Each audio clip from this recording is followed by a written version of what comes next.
Sobre a expectativa para o Copom, converso agora com Diego Hernandes, sócio fundador da Ativo Investimentos. Seja bem-vindo à nossa programação, prazer tê-lo por aqui. Prazer é meu, Gabriel.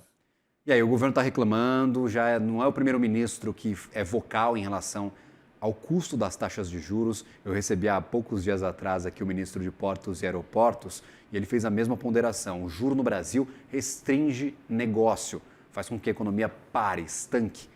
Esse é o objetivo principal do Banco Central.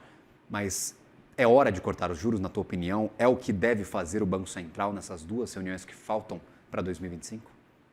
Legal, Gabriel. Primeiro, meus parabéns pelo um ano de CNN Money aí, trazendo bastante conteúdo excelente para a gente que está todo dia ali tomando decisão. Meus parabéns por esse um ano de casa nova, Muito né? obrigado mesmo.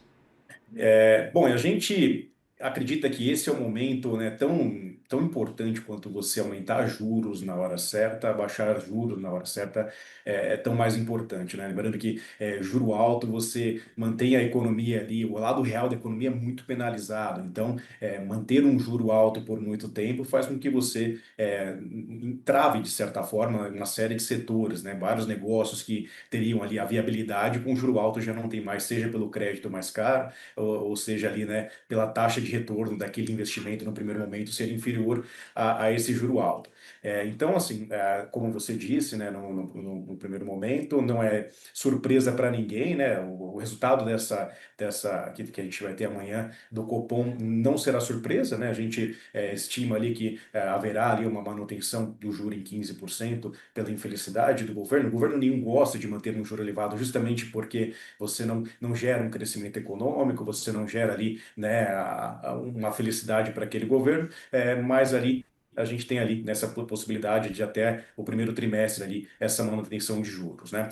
O ano de 2025 foi um ano muito positivo, né, para a inflação, diferente do ano de 2024, que a gente teve ali uma pressão muito forte no componente que é um componente que tem ali um peso maior do que 20%, né, na cesta do IPCA, que é alimentação e bebidas, né? Então a gente foi muito bem feliz nesse ano de 2025 quanto ao indicador de, né, alimentação e bebidas. A gente teve ali, né, o dólar nos ajudando, condições climáticas, preço de commodity, o preço do barril do petróleo caindo bastante também. Então todos esses fatores favoreceram para algo que a gente tinha ali no começo do ano de 2025, era esperado ali, né, uma inflação terminal em 2025 perto de 5,50, 5,55. Hoje a gente está falando de 4,55.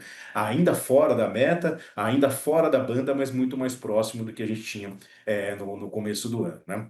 Então, olhando para trás, Gabriel, a gente tem né, algo que foi mais tranquilo em 2025, mesmo a gente não batendo a meta, e agora olhando para 2026, né, as preocupações, e por esse motivo que o Copom tem se preocupado, né, bastante, né, as preocupações estão, primeiro, se essas variáveis que a gente teve nos ajudando no ano de 2025 continuarão nos ajudando no ano de 2026, então, eu digo um dólar mais controlado, né, o preço das commodities em patamares controlados, eu digo também, né, fatores internacionais, né, petróleo, tudo mais controlado para a gente manter, de certa forma, a parte da oferta ali mais controlada.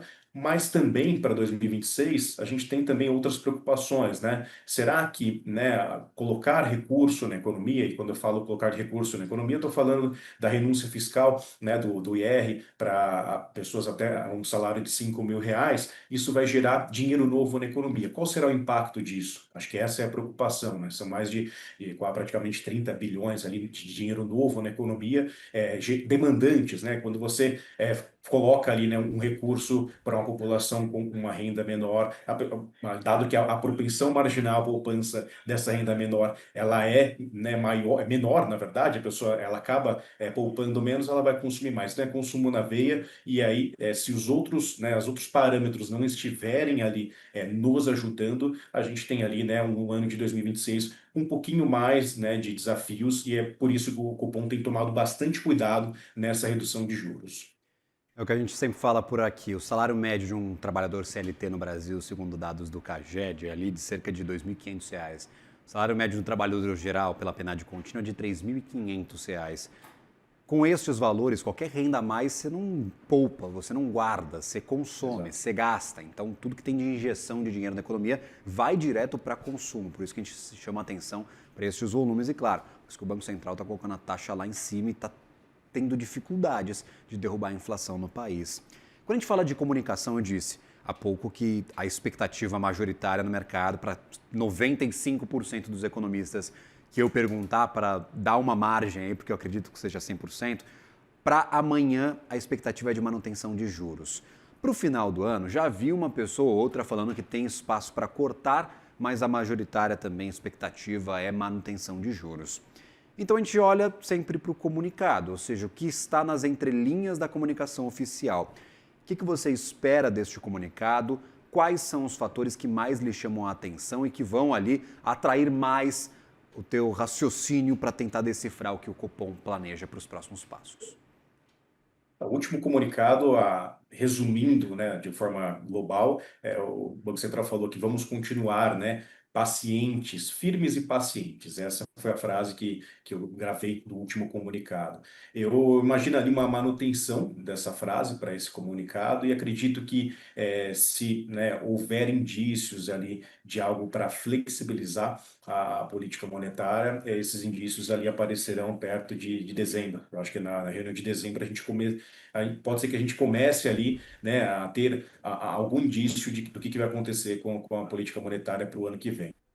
Lembrando que o mercado, as decisões, né, são sempre relacionadas às expectativas e a gente consegue olhar hoje, né, o que o mercado está pensando para daqui 3, 6 meses. Então, a gente olhando a curva de juros futura, essa flexibilização monetária só vem ali a partir do primeiro, depois do primeiro trimestre, né? E tendo em vista que o mercado ele está sempre tomando as suas decisões, as suas expectativas com base no que o Banco Central coloca ali como pressuposto, então essa é a expectativa do momento, né? A partir do primeiro trimestre, alguma flexibilização. Sobre, né, as projeções que você comentou aqui, que algum outro economista fala de alguma redução de juros no final desse ano de 2025, eu imagino que seja ali, né, alguma felicidade, né, algum otimismo relacionado a essa redução da inflação prevista para 2025. Mas quando a gente vai olhar os componentes, né, quando a gente vai olhar serviços, né, como você disse, os salários estão pressionados, né, poxa, você vai comer fora, alimentação fora de casa, por exemplo, poxa, um preço altíssimo, educação, saúde. Então, quando a gente olha o componente de serviço, a gente vê ali, né, ainda uma inflação bem resistente. Então, é por esse motivo que a gente acha que o Copom manterá essa cautela, manterá essa taxa de juros mais alta e só fará ali alguma sinalização de flexibilização em dezembro ou apenas no ano que vem. Perfeito. E aí, por exemplo, vou colocar na nossa tela o Boletim Focus desta semana. Projeções para 2027 e 2028, que é importante agora para o Banco Central. Dá para ver aí na tela? Deixa eu tirar aqui meu dedo. 3,80 para a inflação projetada de 2027, ou seja, ainda continua acima da meta. 2028 também 3,5%. São 4 semanas seguidas de cortes para as projeções de inflação. Mas nem de perto, essas projeções estão sendo cortadas na mesma proporção que o curtíssimo prazo. A gente está vendo, por exemplo, 2025 se aproximando do teto da meta. Estava lá na casa do chapéu em 6, 5,5% no começo do ano e agora já estamos em 4,55%. Em algum momento, o senhor acredita que estas projeções vão começar a ser cortadas na mesma intensidade que o curtíssimo prazo? O que o mercado ainda coloca na conta de relutância para fazer esses ajustes, talvez, nas projeções de inflação? Ou é isso mesmo, a gente não tem expectativa de que volte a ser ancorada essa projeção? Legal. Projetar 27 e 28, né? Projetar 26, 25 já está difícil, né? Projetar 27 e 28 é uma tarefa quase que impossível, né? Então, essas variáveis, né? Poxa, a gente está falando de eleição ano que vem, né, Gabriel? O ano que vem, a gente sabe que eleição é um momento de bastante volatilidade. Então, o dólar, que é uma variável que nos ajuda muito, pode, e estando ali, né, um patamar mais um preço mais baixo, né, 5,30, 5,40, oscilando ali, para voltar a 6,20, 6,30. Lembra até que, inclusive, eu dei uma entrevista aqui no CNN Money no final do ano passado, o dólar estava 6,20. poxa, esse é um dólar que, né, automaticamente a inflação ali sofre bastante. Então, são pequenas variáveis ali que vão fazendo já com que toda essa, né, essa mudança da projeção da inflação ela acabe sendo alterada, né? Eu sou muito otimista quanto, né, a esse que a inflação entre na trajetória. O Banco Central tem sido bastante, tem tido um pulso muito firme, eu diria até mais. O Banco Central brasileiro tem tido um pulso muito mais firme do que o Banco Central americano, né? Lá a gente vê uma inflação acumulada de 12 meses a 3%, o CPI, e o Banco Central sinalizando ali redução de juros, mais uma redução para o final do ano. Então o Banco Central brasileiro tem feito ali um trabalho né, de bastante austeridade para conter essa inflação.